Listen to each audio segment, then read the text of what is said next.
All right, hey everybody. So I want to show you something today that is really, Larry McKenna really tried to hammer this home in my lessons, and you hear this all over Larry's playing, which is chromatic voice leading, really. So Larry knew how to play all the right notes, and I said I never heard him play a wrong note.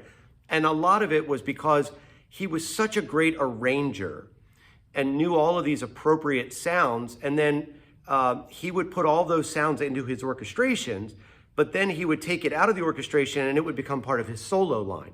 Well, let me give you an example of what I'm talking about here. On the board, I've got a couple of, two different patterns.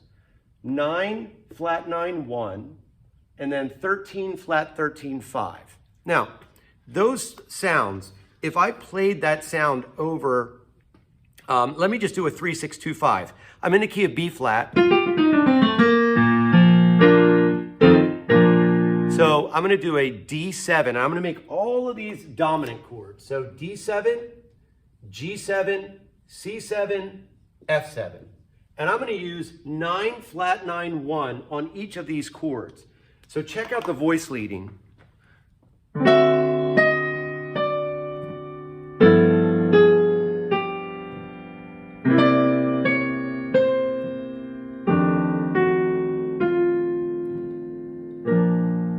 So just that beautiful sound alone. Now, 9, flat 9, 1, I'm doing the 9 on each chord. So what's the 9 of D? Right, E. So E, E flat, D, A flat, G, D, D flat, C, G, G flat, F.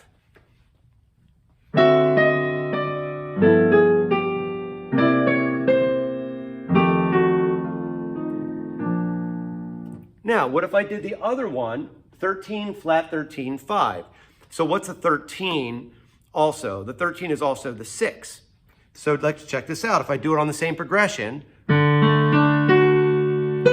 there's my 13. Sorry.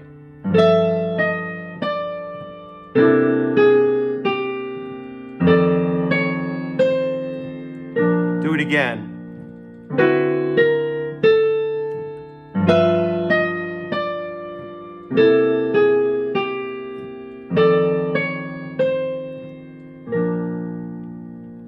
Now, what if I put both of those kind of together, alternate them? That was the 13, flat 13, 5. Now, check this out. I'm going to go to the 9, flat 9, 1. Ooh. Now, 13. Now, the 9. So in real time,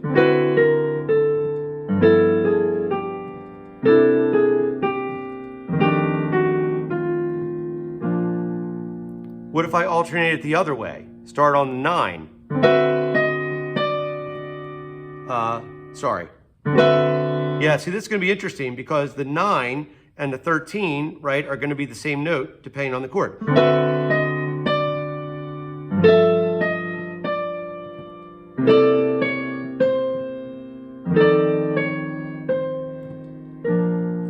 You know what I'm talking about there? So the E is the 9 on the D, but it's also the 13th.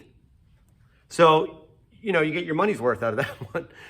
So now, if I alternate them or even do both of them, so let me start on the 9. Sorry, I'll do it again.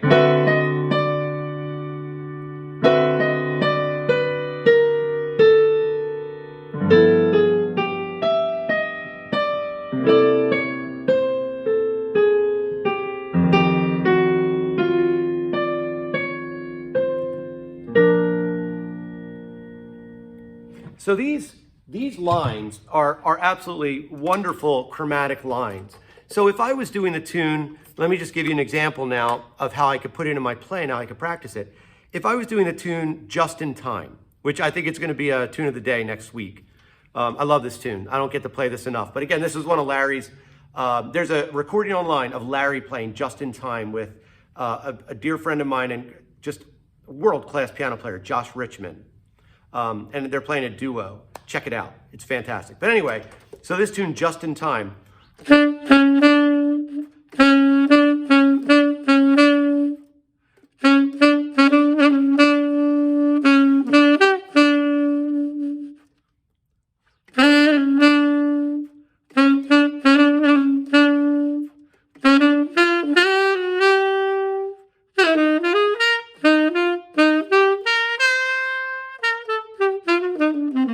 Anyway, so again, I need to practice it. That's why it's going to be a tune of the day. So I'm going to work on that one day. But this tune has a string of dominants. So it starts C major. Right? So now on the major, let me do this line here. I'm going to do this pattern over that C major. So.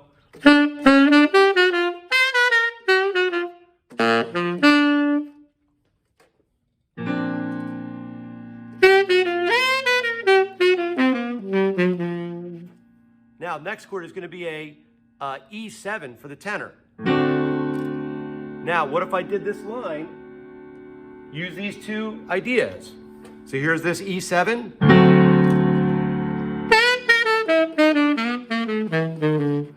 Now it goes to an A7.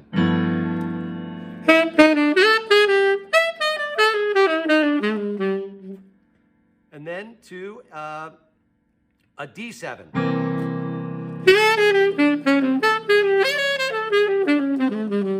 So in real time, again, here's let me put this pattern in and you'll see what it sounds like.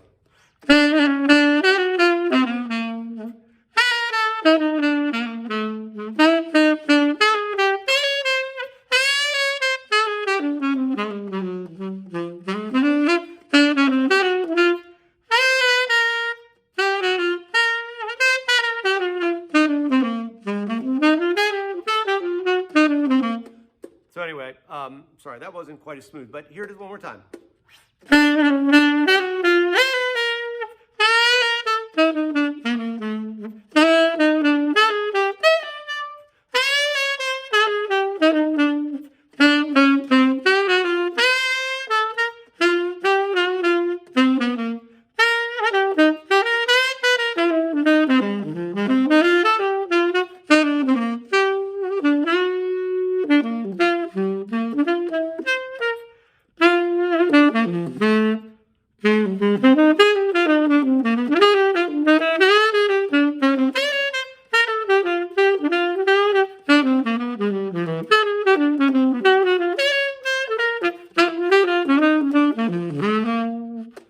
So just utilizing that line, this chromatic line, and I'm forcing it in over every dominant and major chord.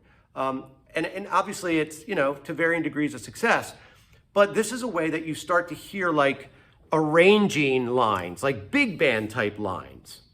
And this is really where Larry, a lot of his beautiful, you know, chromatic lines and all these, you know, just all the right notes, it really comes out of this line of thinking, this arranging, like big band writing, 30s, 40s, and all these beautiful lines where you've got this.